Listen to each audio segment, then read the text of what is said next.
or choose not to say yes to what others ask of me. And we need to learn to say no with love.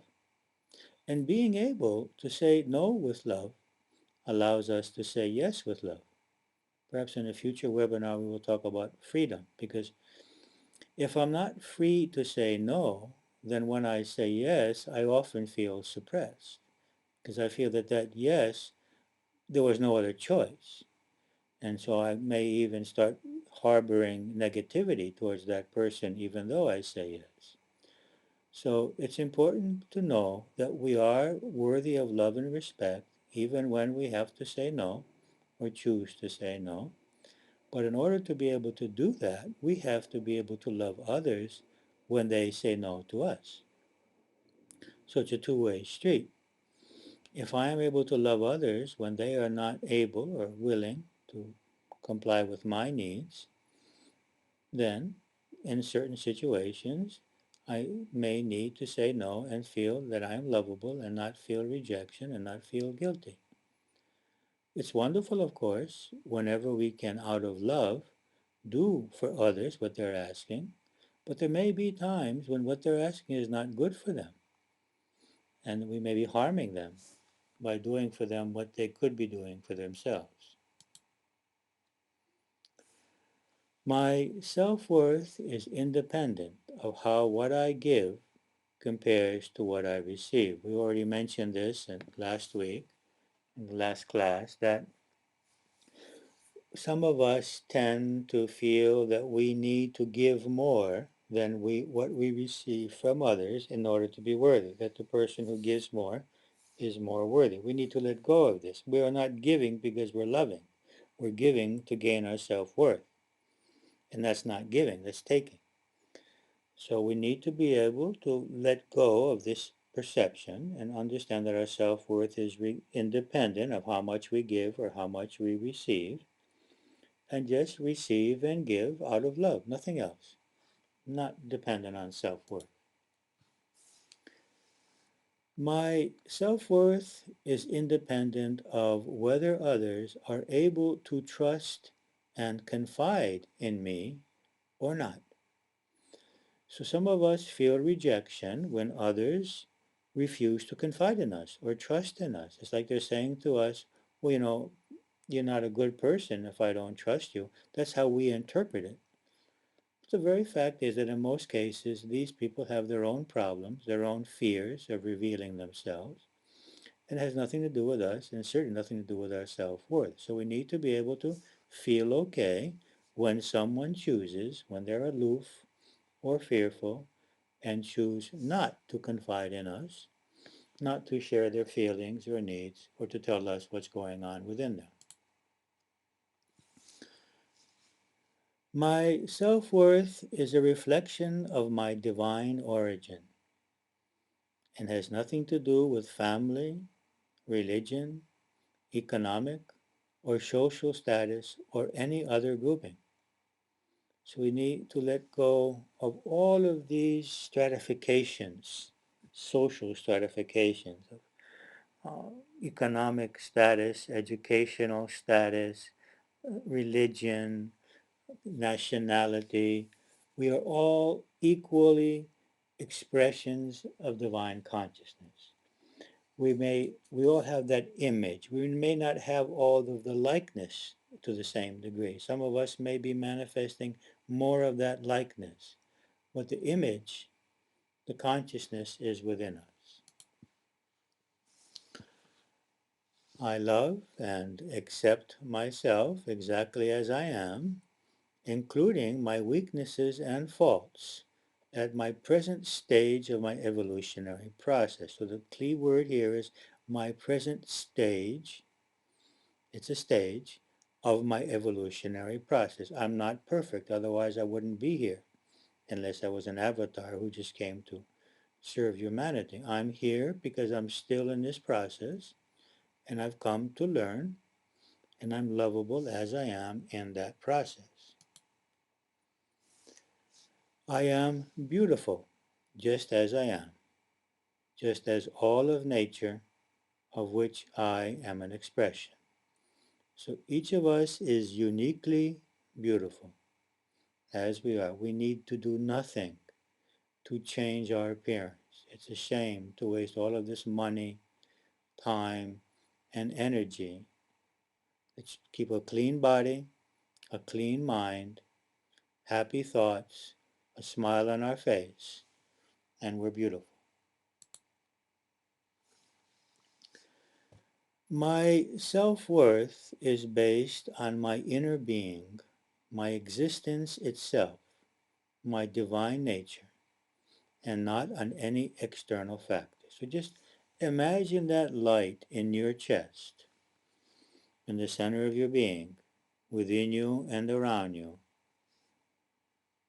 This is what your self-worth is based on. Your divine consciousness, which is within you and around you. My self-worth is based on the truth that I, as all other beings, am a unique expression of divine creation. My self-worth cannot be increased nor decreased by others or myself. I do not deserve more or less love and or respect than any other being. And we are all equally loved by the divine and by all angelic beings and all spiritual beings, by Christ and every other expression of the divine. We are all equally loved, no matter what we do. Even though I am not perfect and I have a number of faults, I deserve love and respect as I am, just as I respect and love others as they are with their faults. I am an expression of divine consciousness in this material dimension. And this is the basis of the whole concept, that we are expressions of this divine consciousness in the process of evolving our ability to be aware of that and to express that in our daily lives, in our thoughts, our words, our actions, our creativity, our service, in so many ways. Now we're going to move into part 3 of this webinar, in which we're going to talk about the techniques that you can use in order to strengthen any of these beliefs. So what you can do is you can choose any of the beliefs we have mentioned above, or any other beliefs that you choose to strengthen. And now we will talk about methods for doing that. First of all, let's talk about what we had mentioned in the previous class, and that is that when there are there are two problems here. One is the social programming, which is all illusion, and the other is when we're not behaving according to our conscience. When we're not behaving according to our conscience, we need to do the following process. Admit our mistake and ask for forgiveness. There's no other solution. We have to admit that we were wrong. We have to let go of the ego and ask for forgiveness. Then we seek to correct any damage that may have been done. Then we analyze and understand the fears, the needs, the beliefs, and any other forces that caused us to behave in that way. Because this is a learning process, that's all. We're just here to learn. There's nothing really going on here. It's just a learning. But we're not this, body and mind.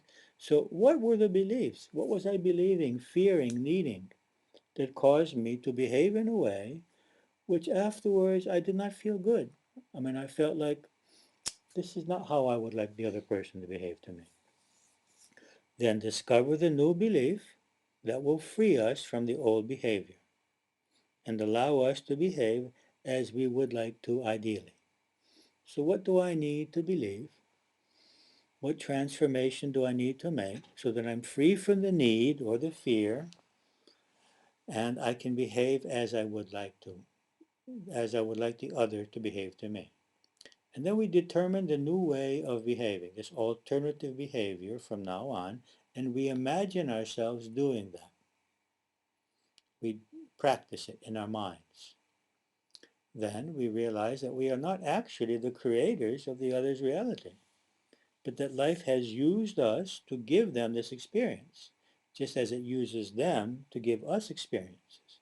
It's for our growth and their growth in both situations.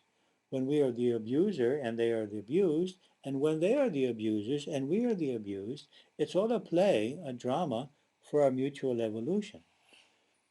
We are responsible for our actions. There will be karma to those reactions. We will experience the results of them, not for punishment, not to suffer, no benefit in suffering or being punished, but to learn.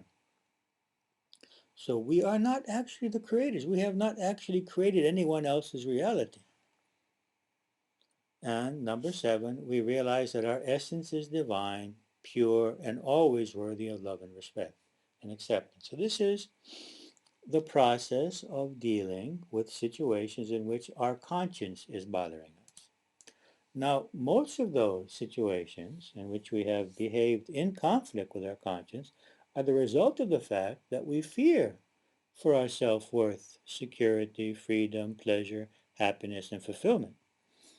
And these are based on social programming. So what we need to do is how can we change our social programming, which is causing us to behave against our conscience, which is creating more guilt. So we need to accept, okay, I am programmed. I was programmed to function in this way. Let me accept myself and love myself, even with these mistakes. But let me now attend to find the way to get out of that. And so this is what we're going to talk about now. First of all, we have written affirmations. I'm going to go a little quickly now because I want to give you time for questions and answers. We can write on the left-hand side of a page in which we have drawn a line in the center, I deserve love and respect as I am. And then on the right side of the page, we write our responses, pros and cons. Not when others reject me, not when I make a mistake, yes, when I succeed at something, not when my children are not well, not when I have 10 extra pounds, not when I don't have any money. Yes, when I remember I am divine. Yes, when I am learning something new.